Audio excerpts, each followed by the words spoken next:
अस्सलाम वालेकुम नाजरीन, आप देख रहे हैं QNS न्यूज़ और मैं हूं आपके साथ आपका मेज़बान फिरदौस साहिल। नाजरीन किराम, इस वक्त हम साउथ कश्मीर के कोकरनाग हालपोरा में मौजूद है और यहाँ पर हमारे साथ कुछ यूथ भी मौजूद है। मसला यहाँ पर यह है, ये जो आप यहाँ पे ब्रिज देख रहे हैं, पिछले 20 सालों से ये ब्रिज ऐसे ही है और वायलू से ऊपर बराबर अहलन गडोल तक आपको कोई भी ब्रिज यहाँ पर कोई भी कनेक्टिविटी नहीं देखेंगे। जब भी यहाँ पर थोड़ी सी बारिश या थोड़ी सी बर्फबारी होती है तो यहाँ पर जो है रास्ता डिस्कनेक्ट हो जाता है। यहाँ के जो स्कूल बच्चे जो स्कूल जाते हैं वो स्कूल नहीं जा पाते हैं। अगर कोई डिलीवरी केस रात को होता है तो वो यहाँ से नहीं जा सकते हैं, उनको जो है घूम कर 5-6 किलोमीटर दूर से जाना पड़ता है। हालांकि इससे पहले जो यहाँ पर दूसरा ब्रिज था उसका काम शुरू किया गया था, लेकिन 2014 में जब सैलाब आया तो उस सैलाब की वजह से वो गिर गया और तब से लेकर आज तक जो है उसका काम दोबारा से स्टार्ट नहीं किया गया। सीधा इनकी तरफ रुख करते हैं और इनसे पूछते हैं कि क्या मसला हुआ है। तो सजाद साहब, बहुत बहुत शुक्रिया आपका वक्त देने का। थोड़ा सा बताइएगा, ये जो ब्रिज यहाँ पर है कितने टाइम से ऐसे ही पड़ा है, तो क्या आपने आज तक आला हुकाम तक ये खबर पहुँचाई थी, और अगर पहुँचाई थी तो उनकी तरफ से क्या रिस्पॉन्स मिला? थैंक यू जनाब फिरदौस साहब। सबसे पहले मैं आपका बहुत ही शुक्रगुजार हूँ कि आप आए हमारे इस गरीब हलके में, क्योंकि ये एक पसमानदा इलाका है, यहाँ लोगों को कोई पूछने वाला है ही नहीं। आप वक्तन फ़ौक्तन आप हमारी रहनुमाई फरमा रहे हैं, तो आपका मैं बहुत ही शुक्रगुजार हूँ। ये सितम ज़रीफ़ी की बात है कि कम से कम 2005 से लेकर हमने बड़ी गुहार लगाई थी एडमिनिस्ट्रेशन से। हमारा मिनिस्टर के पास भी गए थे हम, उमर साहब के पास भी गए थे हम, महबूबा मुफ्ती के पास भी गए थे हम, जब वो इक़्तिदार में थे।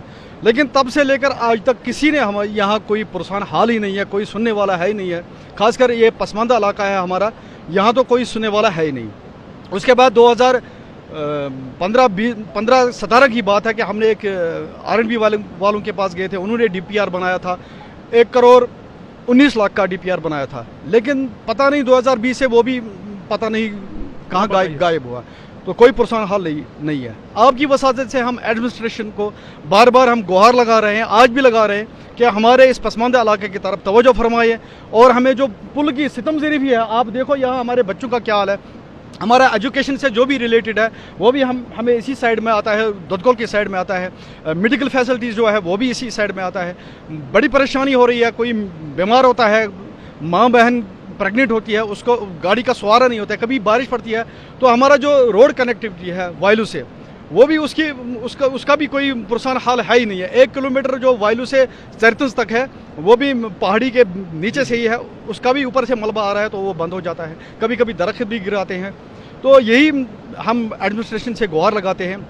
खासकर आजकल हम DC साहब से गुजारिश करते हैं, हमारे तहसीलदार साहब, हमारे SDM साहब, उनको हमने जब मार्च में सैलाब आया उस वक्त भी हम उनके पास गए, लेकिन कोई पूछने वाला है ही नहीं।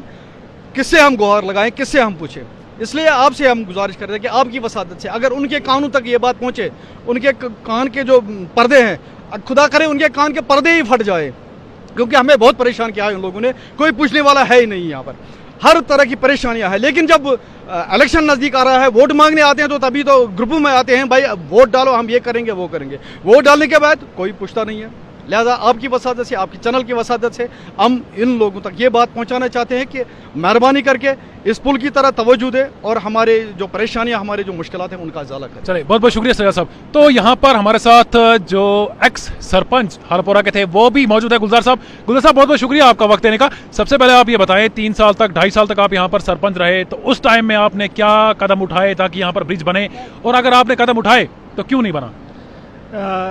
फिरदौस भाई, मैं आपका शुक्रगुजार हूँ कि आप वक्तन फ़वक्तन यहाँ पे आते हो। जब भी हम आपको फ़ोन करते हैं, जब भी कोई मुश्किलात होती है तो हम आपको फ़ोन करते हैं और आप आ जाते हो हमारी रहनुमाई करने के लिए। सबसे पहले मैं आपका उसके लिए तहे दिल से शुक्रिया अदा करता हूँ। उसके बाद में, जैसे कि आपने कहा कि 3 साल आप भी यहाँ पे रहे और आप 3 साल में आपने क्या कुछ किया इसके लिए। 3 साल में, पिछले साल की बात करूँ तो पिछले साल हमने UD कैपेक्स में 17 लाख रुपए इस पुल के लिए रखवाए थे, और बाज़ाब्ता तौर पे यहाँ पे D साहब हमारे जो हैं और RDD डिपार्टमेंट के AE साहब आए, JE साहब आए, उनने यहाँ पे देखा। हालांकि उनको पता था कि 19 लाख रुपए में ये पुल बनने वाला नहीं है, फिर भी उनने कहा कि हम ऐसा मतलब आर्जी कुछ बनाए जो आपके लिए अभी अल्टरनेटिव रहेगा, बच्चों को स्कूल जाना होता है उसके लिए। लेकिन बदकिस्मती की बात है, जब भी कोई भी प्लान हम देते हैं, चाहे वो UD कैपेक्स में हो, चाहे वो डिस्ट्रिक्ट कैपेक्स का होता था, और वो कंसर्न अपने अपने डिपार्टमेंट्स को वो फंड्स जो है वो जाते थे। R&B के पास जब पुलान गया और R&B वालों ने देखा कि इसमें 17 लाख, हालांकि हमारी कैपेसिटी जितनी होती है उतना ही हम दे सकते हैं, हमारे पास करोड़ों तो आते नहीं थे, 25 लाख हमारे पास ये हल्के में कैपेक्स का आता था और उसके लिए 25 लाख में मतलब कोई काम हम इतना कोई बड़ा प्रोजेक्ट जो है वो हम नहीं कर पाते थे। 19 लाख रुपए पिछले साल ही 17 लाख रुपए सॉरी हमने कैपेक्स यूटी कैपेक्स में रखा था, लेकिन R&B वालों ने वहाँ से अपनी डिमांड की कि भाई हम 17 लाख रुपए में इसको कुछ भी नहीं बना सकते, इसके एबिट भी नहीं बना सकते, हमें करोड़ों का खर्चा इस पे आ रहा है और हमने बाज़ाब्त तौर पे इसके लिए DPR बनाया हुआ है। जनाब अगर आप लोगों ने DPR सुनते हमें तकरीबन 7-8 साल हो गए, 2014 से हम सुन रहे हैं कि आपने DPR बनाया।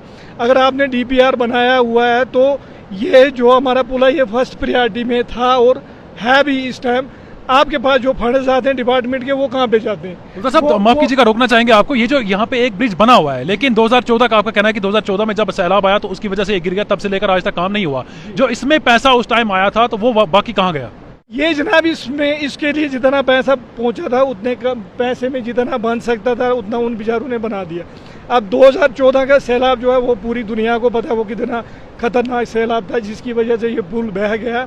और उसके बाद में हम बात करें, उसके बाद में हमने हर डिपार्टमेंट को, हमने हर मिनिस्टर आप मान लो, हमने उमर अब्दुल्ला हो, महबूबा मुफ्ती जी हो, जो भी यहाँ पे पार्टीज यहाँ पे आती हैं हमें वोट मांगने के लिए, उन सभी के पास हम गए। हमने कहा हमारा जो बड़ा मसला है इस टाइम पुल का कनेक्टिविटी है दूसरे इलाके के साथ, बच्चे हमारे दूसरी साइड में दोदकोल वाली साइड में पढ़ते हैं, तो हमने हर एक को कहा कि हमें प्लीज़, हमारी बड़ी जो मांग है वो यही है कि हमें ये पुल चाहिए।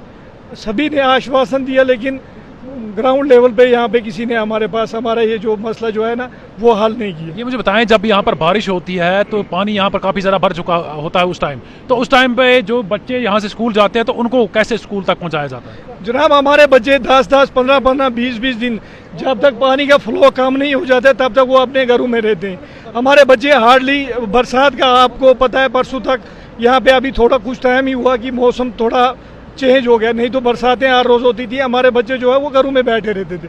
उनको स्कूल के 10-10, 20-20 दिन, किसी महीने में अगर महीने भर बारिश होती रहती थी तो महीना भर उनको घरों में बैठना पड़ता, क्योंकि दूसरा कोई अल्टरनेटिव है नहीं हमारे बच्चों के पास कि हम गरीब बच्चे पढ़ते हैं, गरीब बच्चे कहाँ वहाँ से अफोर्ड करेंगे। वहाँ से रोड भी पड़ता है, वहाँ पे हमारे रोड में स्लाइड भी हो जाती है, वहाँ पे जंगली एरिया है, वहाँ पे रोड वो पहाड़ जो है वो स्लाइड हो जाता है, वो भी ब्लॉक हो जाती है, हमारी रोड भी ब्लॉक हो जाती है। यहाँ पे मतलब हमारे पास कोई ऑप्शन ही नहीं रहता है हम अपने बच्चों को स्कूल भेजें, तो उन दिनों हमारे बच्चे जो है उनके पढ़ाई के दिन जो है वो ज़ाया होते हैं, वो घर में बेचारे बैठे रहते हैं। चले, बहुत बहुत शुक्रिया। तो नाज़रीन, ये थे गुलजार अहमद डार जो कि एक्स सरपंच है। इनका कहना है कि जब भी यहाँ पर बारिश होती है या बर्फ़ पड़ती है तो उस टाइम में जो यहाँ के बच्चे होते हैं हालेपोरा के, वो स्कूल नहीं जा पाते हैं, क्योंकि स्कूल जो है सब के सब गड़ोल दोदकोल में पढ़ते हैं।